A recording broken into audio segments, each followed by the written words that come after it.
Hey beautiful people, your boy Kakiso M, and today I want to talk about how to power your camera, right from just having a camera and a battery, like when you are starting, right up until where you actually use a V-mount battery. And this video is dedicated to especially if you are a beginner, even if you haven't really bought a camera and you are looking at buying a camera, right up to intermediate right up until where you are intermediate. And the pros, of course, they know, but sometimes you find that you were actually on a photography side and are moving into video, and you already have couple of things or couple of powering methods that you can just maybe add on to those. So let's start. The first thing is, when you buy a camera, I would suggest that always just buy a backup battery. And yes, you can go for your OEM battery like your Canon, Nikon, but there are also third-party batteries like the Newell. A lot of my videos I have talked about Newell, and I'm not getting anything from Newell. It's just that it's one brand that I have tested. I've tested in fact a couple of them, but Newell does stand out. So it's actually a good idea just to have a second battery. So from that, I would suggest that you actually buy a USB charger. So this is from JJC. It doesn't really matter where you buy from.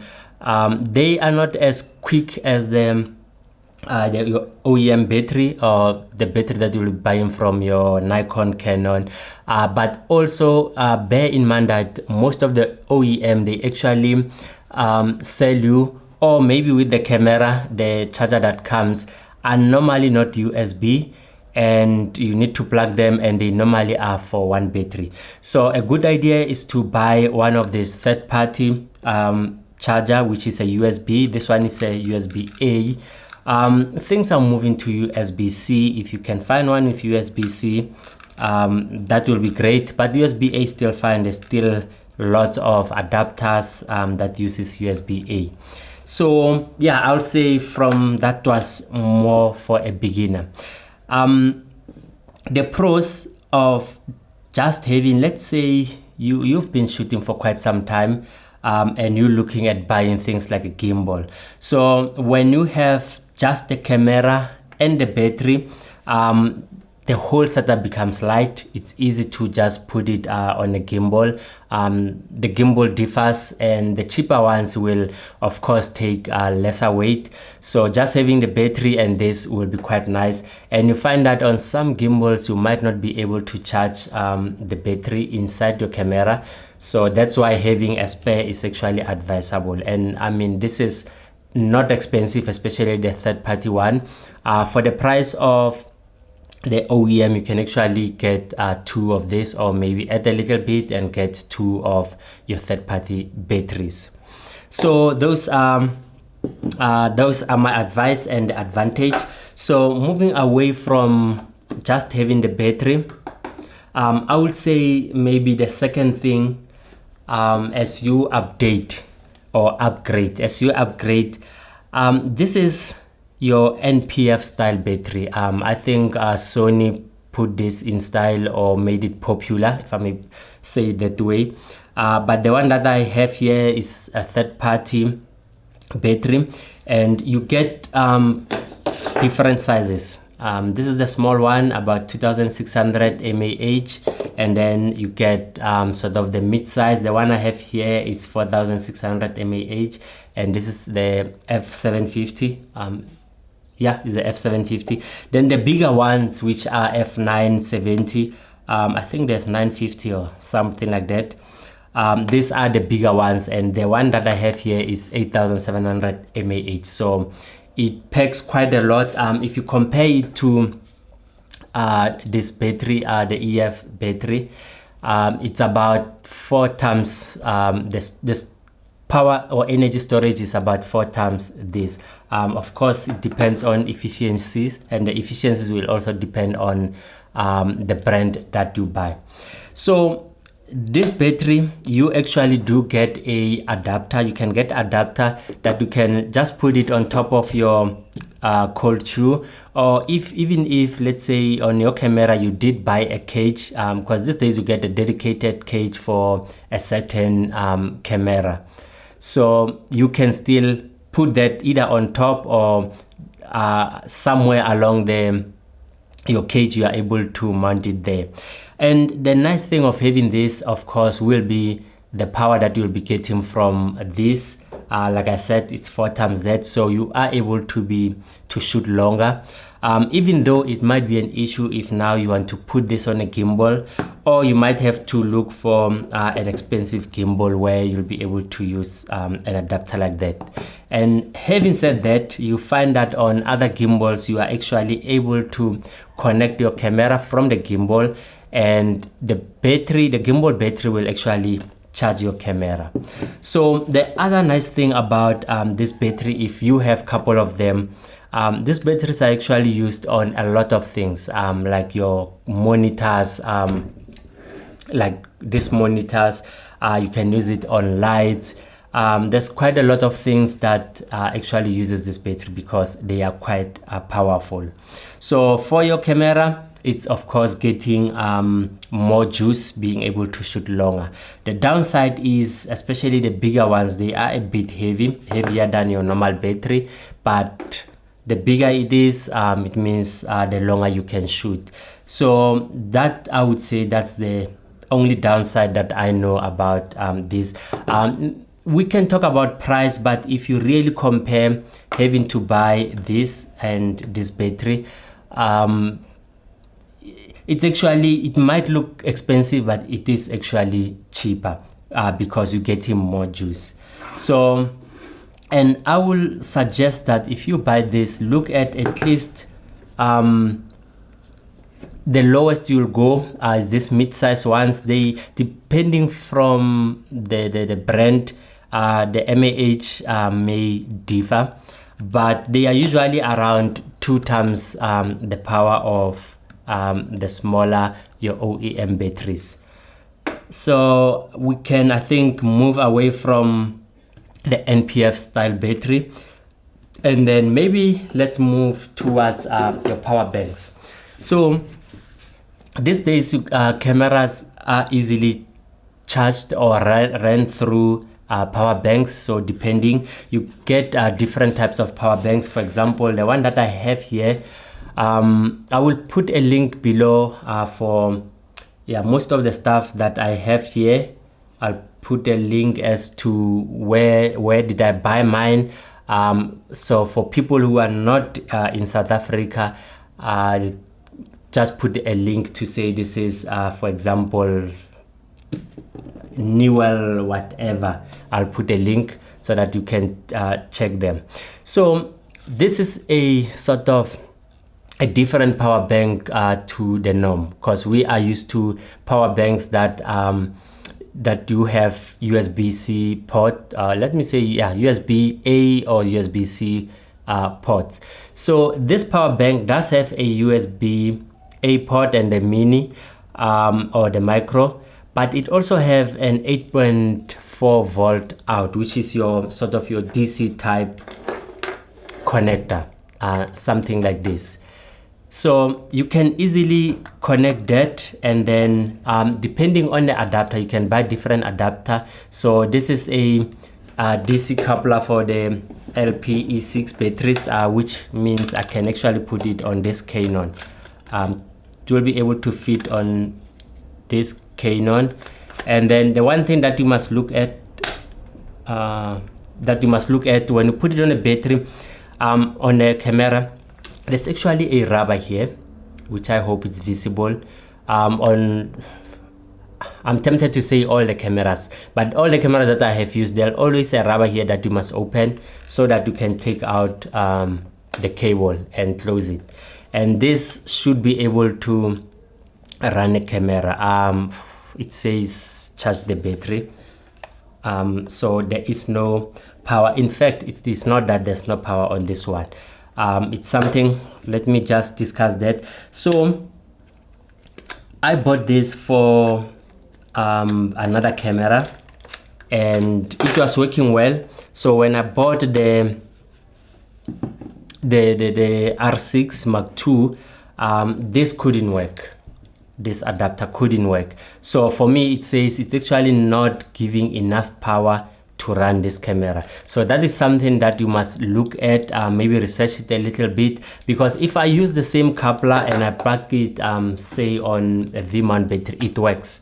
So this tells me that this power bank is not producing enough power for this camera, because this is the Mark II. It actually does use a lot of juice, and it came out with a better version of the LP E6 battery, which is the E6 and H. So hence I would say it actually uses a lot of energy. And from this, you can actually use different adapters. So I have this adapter which has a different coupler, DC coupler, which is like the NPF style one. And the nice part about this coupler, it also has another output, 7.4 volt. I've not used it, but this tells me that if you plug this on like your V-mount battery, which produces a lot of energy or a lot of power, you should be able to tap onto this and maybe connect your light. So also this, you can connect it on another gadget. So that's the nice part about a power bank like this that has a dedicated DC output. And then you still get your normal USB. This one doesn't have a USB-C, it's USB-A, and it has a micro. So the nice part is small. It is quite light. It comes in a pouch.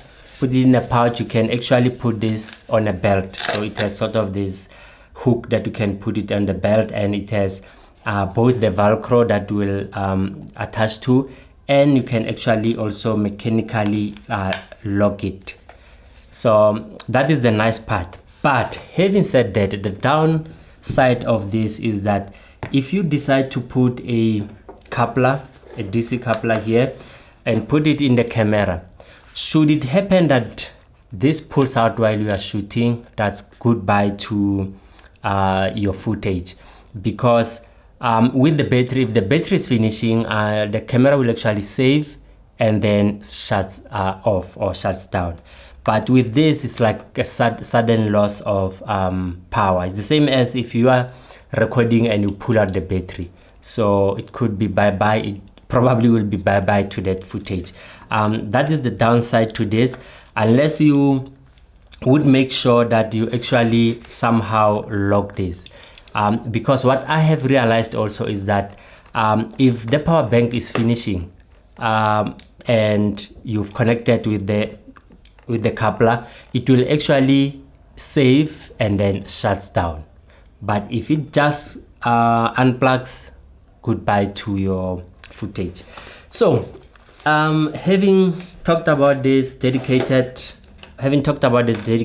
power bank, so more recently, or a few years, now it's been a few years now, you also get cameras that you can power through USB-C that has a PD, which is power delivery. And I'm saying charge through that, but I don't mean that you cannot really charge. You cannot charge with your normal USB-A. You can still charge with a USB-A. Your USB-C might be quicker, depending also on how fast you are able to charge the battery, because it's not only from the power bank but also on the camera side or the charging side of the camera. So the nice thing with your PD USB-C is that even when you are shooting, you are able to charge the battery faster. That means you can keep your battery on, you can keep your battery full, because it charges, it gets depleted by the camera while you shoot, but then the PD charges it faster, so it will always be full. If you don't have a USB-C with the PD power delivery, you can use any other USB, any other power bank that has a USB outlet, and on the camera is normally a C. But what will happen is if it doesn't have a PD, it will actually charge your battery slower, that means your battery will actually be losing power while you are shooting, but it will lose it at a very low rate. I actually did a couple of tests when I was using Fuji cameras. I will put a link also below, or you can check up here, where I did some of the tests with other USB-Cs that do not have power delivery. So that shouldn't be an issue if it doesn't have power delivery, but I would advise that you buy the one with a power delivery. There are smaller ones, but of course they will have less energy or less power. The bigger ones are quite heavy, especially from the 20,000 upwards, 20,000 mAh, but they are quite handy. So the one that I have here came with this pouch, and it is nice that when I put the camera on a tripod, I can actually just hook this on a tripod and then have a cable that go onto the camera. So it will be charging the battery, and the battery will be running the camera. But there is a variant. After buying the R6 Mark II, what I have seen is that it doesn't look like the power bank charges the battery while shooting. It looks like the camera actually runs from the power bank. And the reason I'm saying that is that while I'm shooting, when I'm shooting and I plug the power bank, you'll see the battery going gray. It's as if the battery is not active, because normally it should show the battery charging, but it will show the battery in gray. So that tells me that it is running directly from the power bank. And also, if you switch off the camera or you're not shooting, then the power bank actually charges the battery. In fact, I think that is when you are actually when the camera is switched off. But on other cameras, it's actually the opposite. The power bank charges the battery, then the battery runs the camera. So yeah, I think coming to the power bank, that is it. And I would say the advantage to this is that you are able to shoot longer because you have a 20,000 PD power bank. You'll shoot longer than just the battery alone. I think the the other thing is they are fairly cheaper than your batteries. So the downside will be that these are heavier. You also have an external connection that can unhook at any time. So even though that is a downside, but the plus side is that you actually have a battery inside your camera. So you're not going to lose your footage, but just make sure while you are shooting that it's still charging or it's still running out of your power bank, because if you think that is happening, you only have one battery and you find that the battery is depleted, on some cameras you cannot really run with a depleted camera even though you put a power bank. So yeah, I'll say that is the downside. Another thing, if you are using a gimbal, having a cable that comes from the power bank, it's an issue. Where do you put your power bank? Yeah, I normally just, if I'm not using a gimbal, I actually just put this in the pocket and run a cable. I can take it out at any time because I can, while I take a break, I can charge. But power banks, especially your PD power banks, are your friend. I think after running through this, the next thing will be your V-mount battery. So this is another level, probably when you're now going pro or you're shooting longer, and or you're starting to have like a bigger rig like this, then I would say V-mount battery is your friend. These things are heavy, these things are big, but you do get slimmer ones that are not heavy. But the more power you want, you might have to go heavy. Some are expensive, especially that you have to get a charger, but you do get brands that are actually cheap. So V-mount batteries, why would you go to V-mount batteries? The reason you go to V-mount batteries will be more power. It will be that you want to connect more things, not just your camera. it will be that you now are shooting longer, and you need more juice to do that. So normally when you use your V-mount batteries, you will have a rig like this, or even bigger rigs like this, because with the V-mount batteries, you can connect your camera, you can connect the monitor. Some uses a wireless what do you call that? How can I forget it? A focus puller. You use wireless focus puller that you can actually the motor that is on the rig, you can connect it on here. Some of the motors might have internal batteries, but having them plugged in can also help. Also, you might find that you have like your wireless video transmitters that you can plug from this. You might have your mics that actually need some power. So this can actually plug a lot of things. So when you get to that stage, that's when now you're starting to think a V-mount battery will be a good solution. But with a V-mount battery, things can easily start to add up and start to be expensive. I mean, you must have a rig. The rig doesn't have to be like this. The V-mount battery doesn't have to be this big. Like I said, these days that you get a dedicated camera cage, so it could be small and with some your rods underneath. Doesn't have to be something big like this. I've bought my stuff quite a long time ago. You can see this is not really dedicated. You can put many cameras, even DSLRs on this, but these days you get a smaller one, and it can be quite compact, and even your V-mount battery can be quite compact, and it doesn't have to be this big. But that also costs money, especially that your cage will be sort of dedicated to your specific camera, and even when you have to sell, now you must sell the cage. When you buy, you must buy a new cage.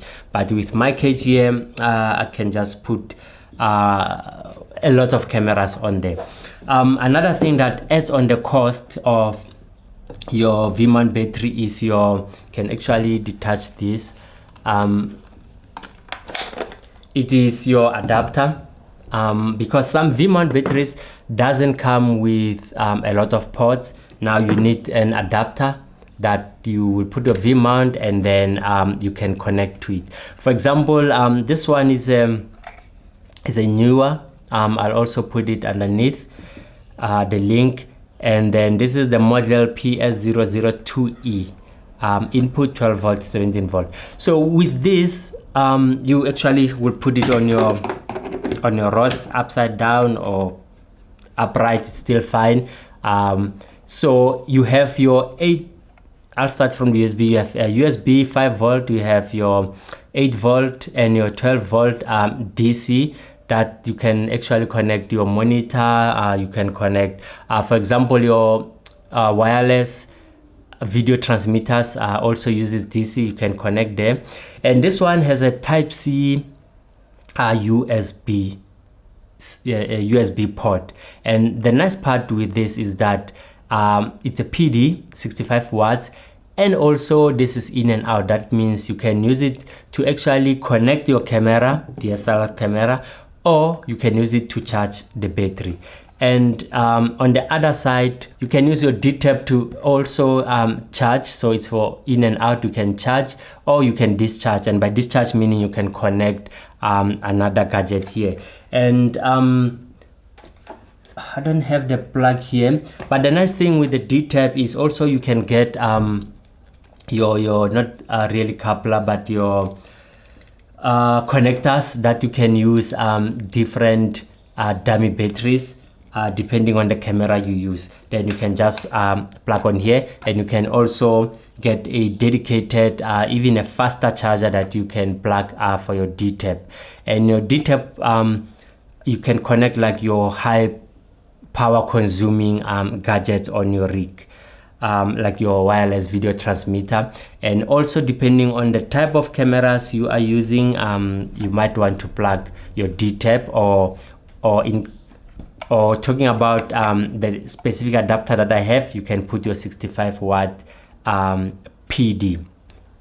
So I think I have said quite a lot about the V mount, and I've talked about the pros and cons. So maybe if we to cap about that, the pros is that you have a lot of power, that you can shoot longer. You also have a lot of power and lots of connectors that you can connect most of your gadget, which is your monitors, your wireless transmitters, your mics, also your focus puller, and your camera, depending on what your camera is, and still be able to shoot a bit longer with all those things connected. So that is the main pro on your V mount battery. Your con is that if you need more power, you need a bigger battery. That means could mean more money. It also could mean more weight, but you can use a slimmer one. Of course, a slimmer one might mean less energy or less power or less time shooting. But also, I talked about expenses. You are also able to offset that by buying like your cheaper brands. Looks like I like Newell. So this is also a Newell one, but there are a lot of batteries out there that you can look at. So yeah, I think that is that. So yeah, your boy Kagiso M, thank you for watching this. If you like this video, please subscribe to my channel. Also thumbs up will be nice. You can also share it with your friends, or also hit the notification bell so that you get more videos like this. I hope this was more comprehensive and it went quite fast. We'll see you on my next video.